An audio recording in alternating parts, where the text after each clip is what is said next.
بسم اللہ الرحمن الرحیم۔ مجھے موضوع دیا گیا تھا کہ خوشحال خان خٹک اور اقبال کی شاعری میں ان کے افکار میں صوفیانہ مماثلت پر بات کریں گے ہم۔ تو صوفیانہ مماثلتوں پر بات کرنے سے پہلے تھوڑا سا ہمیں پس منظر میں جانا پڑے گا۔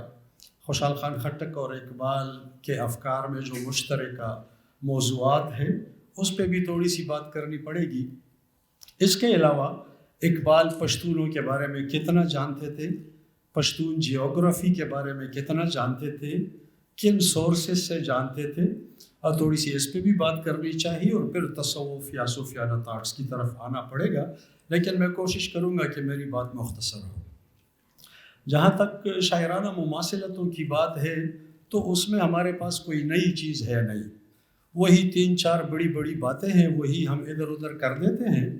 ہم شاہین اور خوشحال کے باز کا تصور اٹھاتے ہیں، خوشحال کے ننگیالے اور اقبال کے مرد مومن کا تصور اٹھاتے ہیں، اور کچھ معروف اشعار جو آج بھی ہم نے سنی اور ہم سنتے رہے ہیں۔ اس کے علاوہ ہمارے پاس کوئی نئی چیز تو ہے نہیں، لیکن اس میں بھی ہم جس شخص نے بنیادی طور پہ کام کیا ہے ان کا نام کم ہی لیتے ہیں۔ یہی سارا کام جو فار دا فرسٹ ٹائم کیا ہے وہ تو میر عبدالصمد نے کیا ہے۔ پہلی شخصیت کو یہ کرنا پڑا کہ اقبال کا بھی پورا متن پڑھا، خوشحال کا بھی پورا متن پڑھا۔ وہ پشتون تھے، پشتوں کو بھی جانتے تھے، اقبال کو بھی جانتے تھے، اور اس متن سے وہ جو مماثل اشعار تھے وہ نکالے، اس کا تجزیہ کیا اور ساری چیزیں ہمارے سامنے رکھ دی، خوشحال و اقبال کے نام سے کتاب لکھ کے۔ اب ہم اپنے اپنے ناموں سے وہ مماثلتیں پیش کر رہے ہیں، یعنی ہم تاثر یہ دے رہے ہیں کہ میں نے اقبال کا بھی ٹیکسٹ پڑھا ہے، خوشحال کا بھی میں نے متن پڑھا ہے، اور وہاں پر مجھے یہ شعر مشترکہ ملے ہیں اور میں نے مقالہ لکھ ڈالا ہے۔ ایسی تو کوئی بات نہیں ہے۔ میر عبدالصمد کے بعد کسی شخص سے میں نے کوئی نئی مماثلت نہیں دیکھی اور نہ سنی، سب کا سب وہی میر عبدالصمد کی کتاب ہے خوشحال و اقبال۔ اور میں تو ذاتی طور پہ بہت شکر گزار ہوں کہ انہوں نے بہت سارے لوگوں کا کام آسان کر دیا۔ ہمارے سینکڑوں مقالے اسی کتاب سے نکل رہے ہیں، لیکن یہاں تک کہ ہمارے ایم فل اور پی ایچ ڈی کے مقالے بھی میر عبدالصمد صاحب کی کتاب سے نکل رہے ہیں، اور ہم ڈگریاں لے رہے ہیں، لیکن میر صاحب کا ہم نام نہیں لے رہے۔ تو نام لینا چاہیے، میں بھی لے رہا ہوں، میری بھی اپنی کوئی دریافت نہیں ہے اور کوئی کتاب نہیں ہے، اور باقی لوگوں کو بھی کوٹ کرنا چاہیے کہ یہ چیزیں نکالی کس نے، فار دا فرسٹ ٹائم متن کس نے پڑھا، اقبال اور خوشحال کے ٹیکسٹ کو کس نے پڑھا، وہ میر صاحب تھے۔ یہ بھی ایک غلط فہمی ہے کہ ہم سمجھ رہے ہیں کہ اقبال کے پاس خوشحال کو سمجھنے کے لیے صرف میجر راولٹی کی کتاب تھی، selection from the poetry of the Afghans, اور اس کی 100 پوئمز کا جو انگریزی ترجمہ ہے۔ ایسا بھی نہیں ہے۔ اقبال نے خوشحال خان خٹک کو کئی اینگل سے پڑھا۔ یہ تو بات ہو گئی کہ اقبال نے اعتراف کیا ہے کہ مجھے پشتو نہیں آتی، اگر آتی تو میں پشتونوں کے مارشل پوئٹری کو ٹرانسلیٹ کرتا، یہ تو انہوں نے لکھا ہے۔ لیکن یہ بھی انہوں نے لکھا ہے، ان کی مکتوبات کو جب ہم پڑھتے ہیں تو نجم الغنی رامپوری کے ساتھ جو ان کا مکالمہ ہے مکتوبات میں اقبال کا، اس میں پشتونوں پہ بحث موجود ہے۔ اس کے علاوہ میر احمد شاہ رضوانی جو ہمارے پشتون اسکالر تھے، شمس العلماء میر احمد شاہ رضوانی، وہ اور اقبال بیک وقت پنجاب یونیورسٹی میں پروفیسرز تھے، بیک وقت کریکولم کمیٹی کے ممبران تھے، اور ان کے ایک دوسرے کے ساتھ لکھے ہوئے مکتوبات کا تبادلہ آن دا ریکارڈ ہے، پشتونوں کی اوریجن پر بحث مباحثہ آن دا ریکارڈ ہے۔ تو میر احمد شاہ رضوانی بڑا سورس تھا اقبال کے لیے، جو ایک پشتون شمس العلماء ایک پنجاب کے یونیورسٹی کے علامہ کے ساتھ بیٹھے ہیں تو وہ پشتونوں پہ اور اقبال پہ بات چیت کرتے ہیں۔ ایک اور سورس میر عبدالصمد کے بتائے ہوئے سورسز میں سے خود یہ رسالدار سجید گل تھے۔ 1919 میں اقبال اور سجید گل کی ملاقات جب پہلی دفعہ ہوئی تو یہ مسلسل ایک سلسلہ جاری رہا کہ سجید گل کے ساتھ اقبال کا مباحثہ رہا، مکالمہ رہا خوشحال خان خٹک کے بارے میں۔ تو اگر ہم اقبال اور خوشحال کی مماثلت پر بات کرتے ہیں تو ہمیں کچھ نیا نکالنا یہ چاہیے کہ وہ محرکات ڈھونڈے، وہ سورسز ڈھونڈے، اور محرکات اور سورسز میں سے ہم دیکھ لیں کہ اتنا تو خوشحال خان خٹک کو ہم پشتون نہیں جانتے جتنا اقبال نے جانا ہے خوشحال خان خٹک کو. یعنی آپ دیکھ لیں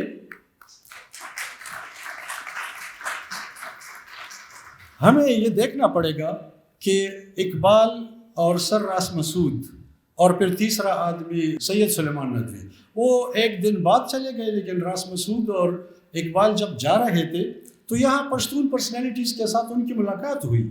یہاں یہ جو صدر میں پرانا گرین ہوٹل تھا اس میں اقبال کا اور راس مسعود کا سٹے تھا، اور اس میں خان میر ہلالی اور راحت زاخیلی اور ہمارے بہت بڑے بڑے پشتون اسکالرز کی ملاقاتیں ہیں. ان کے ساتھ نہ صرف خوشحال پہ بلکہ اوورال پشتون کلچر، ادب، تاریخ، سوسائٹی پہ اقبال کی گفتگو ہوئی ہے.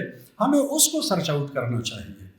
جب یہ تینوں گئے، بلکہ تیسرا تو جو ندوی صاحب ہے وہ تو اگلے دن گیا، ان کے ڈاکومنٹس میں کوئی مسئلہ تھا تو وہ اگلے دن چلے گئے. جب یہ گئے تورخم کے راستے سے تو واپسی ان کی چمن بارڈر سے تھی، افغانستان سے واپسی چمن بارڈر سے تھی. وہاں پھر ملاقاتیں ہیں. ہمیں سرچ آؤٹ کرنا چاہیے کہ کن پختون شخصیات کے ساتھ اقبال کی انٹریکشن ہوئی ہے، خوشحال کے بارے میں اور پشتونوں کے بارے میں کیا انڈرسٹینڈنگ ڈیولپ ہوئی فیس ٹو فیس.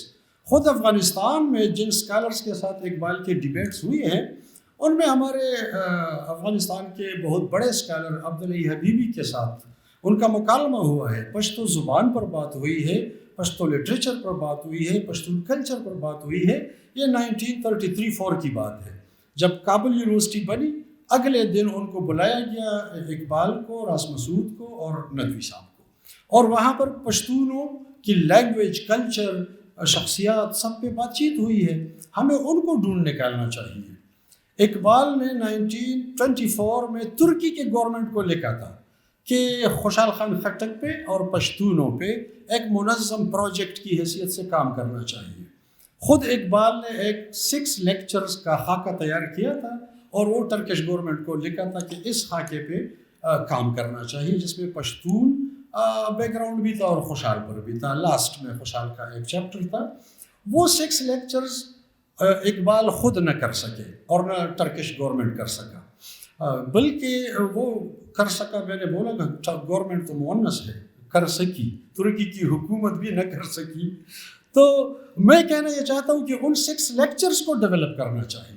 یہ ویسے ہی 6 لیکچرز ہے جیسے 6 لیکچرز آن ریکنسٹرکشن پر اقبال کے 6 لیکچرز ہیں.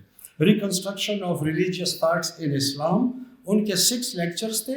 پھر 7th بھی شامل ہو گئی اور ایک کتاب شامل ہو گئی، وہ تو ریکنسٹرکشن آف ریلیجیس تھاٹس ہے. لیکن یہاں ہے 6 lectures on Pashtun culture and Pashtun personalities. یہ اقبال کا 1924 کا خاکہ ہے. اس پہ کیوں ہم کام نہیں کرتے جو ہم شاہین اور شہباز کو ادھر ادھر کرتے ہیں اور میر عبدالصمد کے وہ اس کام کو ریپیٹ کرتے رہتے ہیں. نیا ہمارے پاس کچھ ہے ہی نہیں. میرے خیال میں ایک تو اس اینگل پہ کام کرنا چاہیے. دوسرا اگر ہم کمپیریزن کرتے ہیں تو اس کمپیریزن کے اندر کچھ غلط فہمیاں پھیلتی جا رہی ہیں.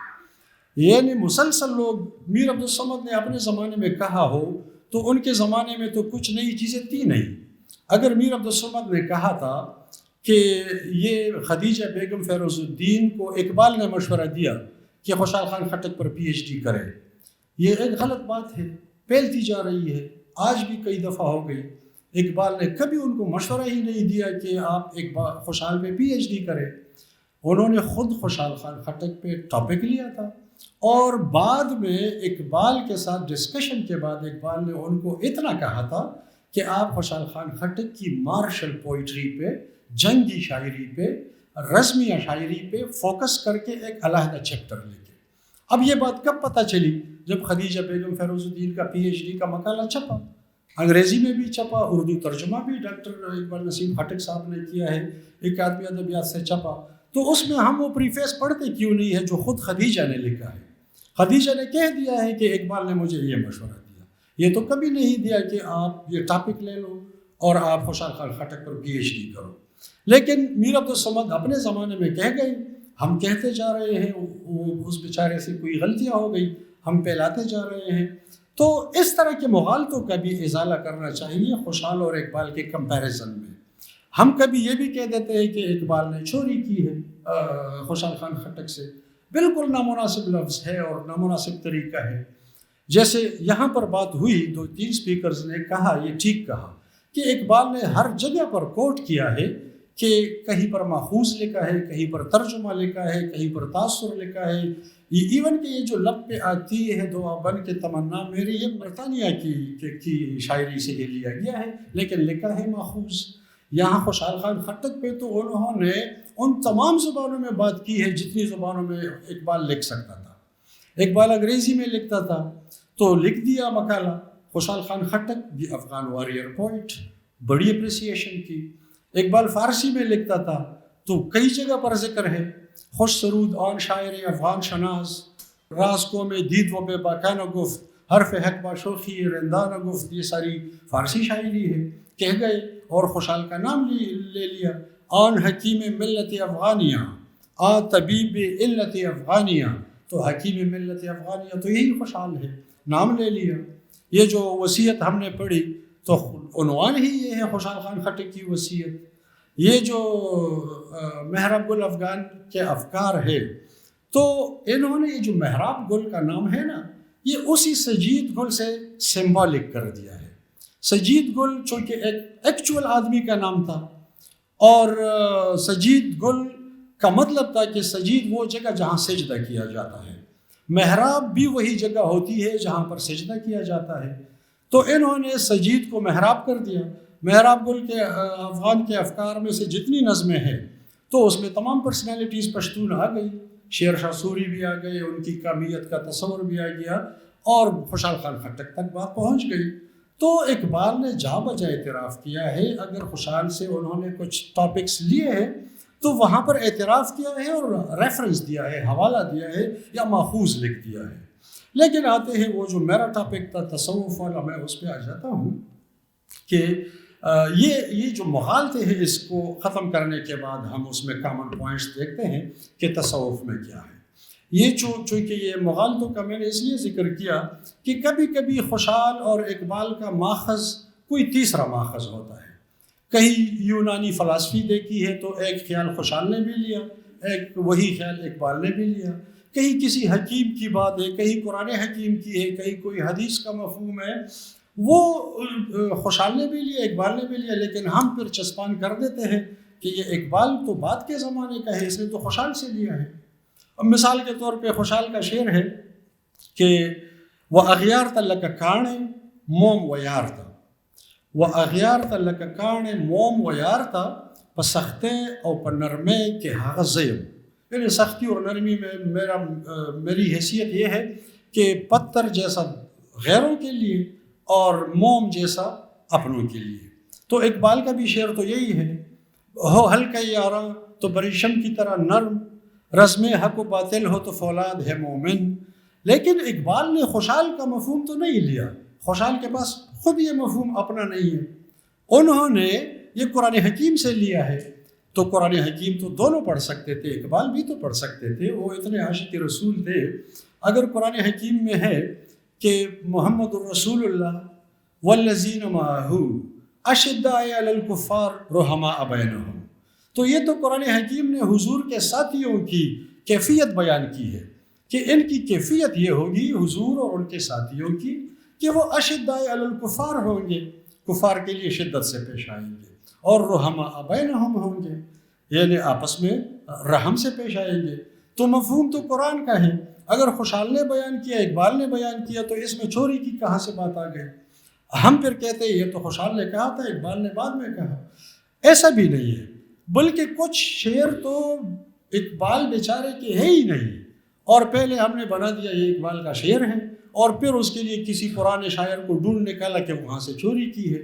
اب مثال کے طور پہ یہ جو شعر ہے، مٹا دے اپنی ہستی کو اگر کچھ مرتبہ چاہے، کہ دانہ خاک میں مل کر گل و گلزار ہوتا ہے۔ اب یہ تو اقبال کا شعر ہی نہیں ہے، ہم پھر مقالے لکھتے ہیں کہ یہ رحمان بابا سے چرایا ہے۔ رحمان بابا کا شعر ہے ژوندے ځان په ځمکه خښ کړه لکه تخم که لوی غواړي د خاورو په مقام شه۔ تو اقبال نے کب یہ کاپی کیا ہے؟ یہ تو منسوب ہے، وہ جو اردو کا شعر ہے، محمد مست کلکتوی ایک شاعر ہے اردو کا، اور ادھر اردو میں بھی اس پہ ڈیبیٹ ہے کہ یہ مست کلکتوی کا ہے یا حشمت علی سید کا ہے۔ چونکہ حشمت کے نام سے بھی ہے یہی شعر، کلکتوی کے نام سے بھی یہی شعر، لیکن اقبال کا تو ہے نہیں. ہم نے اقبال کا بنا بھی دیا، رحمان بابا سے چوری کروا بھی دیا، اور بڑے علمی مقالے لکھ رہے ہیں. تو یہ غلط فہمیاں بھی تو ختم کرنی چاہیے اقبال کے ساتھ. ایسا ہے کہ خوشحال خان خٹک ایک پریکٹیکل صوفی نہیں تھے، وہ پریکٹیکل واریر تھے، وہ تلوار کے آدمی تھے، میدان جنگ کے آدمی تھے. اور وہ تصوف جس میں خودی اور جس میں عمل اور جدوجہد کا فلسفہ مفقود ہو، خوشحال ویسے صوفی نہیں تھے. اور خوشحال خان خٹک جو تھے ان میں صوفیانہ افکار کی بازگشت اس طرح ہے جیسے لوگ تصوف کو پڑھیں اور صوفیانہ تاٹس ان کی شاعری میں آ جائے. بلکہ یہاں تک کہ حمزہ بابا نے خوشحال خان خٹک کی ایک شعر پر پوری کتاب لکھی ہے، وحدت الوجود اور تصوف کی روشنی میں. خوشحال کا شعر ہے کہ ہر سکے نندارہ دہا مخکڑم چلا ڈیر پیدائے یا ناپدید شو. اس ایک شعر پہ حمزہ شینواری نے پوری کتاب لکھ ڈالی کہ خوشحال خان خٹک وحدت الوجودی تصور کے ماننے والے تھے. اب ایسے تھاٹس تو آ جاتے ہیں، ہو سکتا ہے میری شاعری میں کوئی شعر نکل آئے اور میں بھی ابن منصور کی طرح کوئی بڑا صوفی ہو جاؤں. خوشحال ایسے صوفی تھے نہیں، ایسے تھاٹس ان میں ہے. بلکہ خوشحال تو کیا، اقبال بھی اس حوالے سے وہ خود کہا کرتے تھے کہ یہ تصوف جو ہے نا یہ اسلام میں ایک اجنبی پودا ہے، اجنبی پودا کسی نے بویا ہے اور ہم پہ وہ تصوف مسلط کر دیا ہے جس کو اقبال اجمی تصوف کہتے تھے. یعنی انسان کو عمل اور جدوجہد سے نکالے اور خانقاہ میں لے جائے اور ذکر اذکار کرتے رہے اور اللہ تعالیٰ کی تعریفیں کرتے رہے. اقبال یہ نہیں کرتے تھے. یہ جو ابھی جاوید اقبال نے مقالہ پڑھا یہ بھی اقبال ہے، لیکن جاوید اقبال کے مقالے میں ایک کوٹیشن تھا کہ اقبال نے خود لکھا ہے ایک مکتوب میں، وہ نظامی صاحب کے نام مکتوب ہے. انہوں نے لکھا ہے کہ میرا فطری اور آبائی میلان تصوف کی طرف تھا، اور یورپ کے فلسفے کے پڑھنے کے بعد یہ میلان اور پختہ ہو گیا. لیکن پھر کہا کہ مجھے غور و فکر کے بعد اپنے اس میلان کے ساتھ دماغی اور قلبی جہاد کرنا پڑا، مجھے ترک کرنا پڑا. خود اقبال نے لکھا ہے، اور یہ 1915 کا خط ہے جو اقبال کی وفات سے تھوڑا پہلے. ظاہر ہے وہ 1930 تک 38 تک زندہ تھے، لیکن 15 تک انہوں نے یورپ کا فلسفہ پڑھ لیا تھا. تو میں کہنا یہ چاہتا ہوں کہ اقبال بالکل آخری عمر میں پھر سے وہ فنا فی اللہ کی طرح گم ہو گئے تھے جو بہت بیمار ہو گئے تھے. لیکن تصوف میں انہوں نے کیٹیگرائز کر دیا ہے کہ اجمی تصوف، اجنبی پودا، عمل اور جدوجہد سے انسان کو دور کرنے والا تصوف یہ اقبال کا تصوف نہیں تھا، یہ ان کے فلسفے خودی کا منافی تھا. لیکن بیک گراؤنڈ تو پورا تصوف کا تھا. انہوں نے کتاب لکھی ہے اقبال نے تاریخ تصوف کے نام پہ، جو بہت بعد میں ہمارے صابر کلوری صاحب نے چھپوائی. تو اگر ہم تصوف کی بنیاد پر دیکھیں تو خوشحال کو بھی اس طرح کا صوفی نہ لے جو ان تمام مراحل سے فنا فی اللہ تک پہنچے، اور اقبال کو بھی اس طرح کا صوفی نہ لے. یہ وہ صوفیات ہے جو اپنی خودی اور اپنی فلسفی خودی کو مستحکم رکھنا چاہتے تھے، اور اس طرح وہ صوفیانہ اصطلاحات جو ہے وہ استعمال کرتے رہتے تھے. وہ درویش کا بھی ذکر کرتے تھے، صوفی کا بھی ذکر کرتے تھے، اور کہیں کہیں پر طنز بھی کرتے تھے. یعنی اگر وہ صوفی اور ملا کا نام لیتے ہیں تو وہ اجمی تصوف کو رد کرتے وقت پھر طنز بھی کرتے ہیں. بہرحال خوشحال اور اقبال میں ایسی کامن باتیں ہیں جو صوفیانہ اصطلاحات دونوں میں پائے جائیں. یعنی میں آپ کو ایک دو شعر بھی پڑھ کر سناؤں اور پھر میں اپنی بات کو سمیٹوں. خوشحال کا شعر ہے: ما وطاوت دیوارشتا غاڑی غرونا، ما وطاوت دیوارشتا غاڑی غرونا پا درویش تر شرق غرب دیو سم. یعنی میرے اور آپ کے لیے تو دیوار بھی ہے، پہاڑ بھی ہے، رکاوٹیں بھی ہیں، مگر درویش کے لیے شرق سے غرب تک بالکل راستہ ہموار ہے، وہ کہیں جا سکتا ہے. اب یہ ایک درویشانہ اصطلاح کو لے کے ایک شعر خوشحال نے لکھی ہے شاعری، لیکن اقبال کا بالکل سیم وہی شعر ہے: درویش خدا مست نہ شرقی ہے نہ غربی، درویش خدا مست نہ شرقی ہے نہ غربی، گر میرا نہ دلی نہ صفحان سمرقند. بالکل وہی خیال ہے، صوفیانہ تھاٹس میں بھی خیال وہی ہے۔ اب یہاں پر ہم کہہ سکتے تھے کہ یہ کہیں سے توارد ہوا ہوگا، یا اقبال کا جو شعر ہے وہ خوشحال سے متاثر نہیں ہے، کہیں اور ماخذ ہے۔ لیکن اسی غزل میں یہ اقبال کی اس غزل کا شعر ہے جس میں اقبال نے وہ بھی کہا ہے، میں زہر حلائل کو کبھی کہہ نہ سکا کند۔ وہ جو شعر ہے نا، اپنے بھی خفا مجھ سے ہے، بیگانے بھی نہ خوش، اب میں زہر حلائل کو کبھی کہہ نہ سکا کند۔ اب یہ بھی اسی غزل میں خوشحال نے بھی کہا ہے، پدا کلی کی سوگ نہ لرم نیک خواہ چرشتیا وایم ہمدا لرم گناہ۔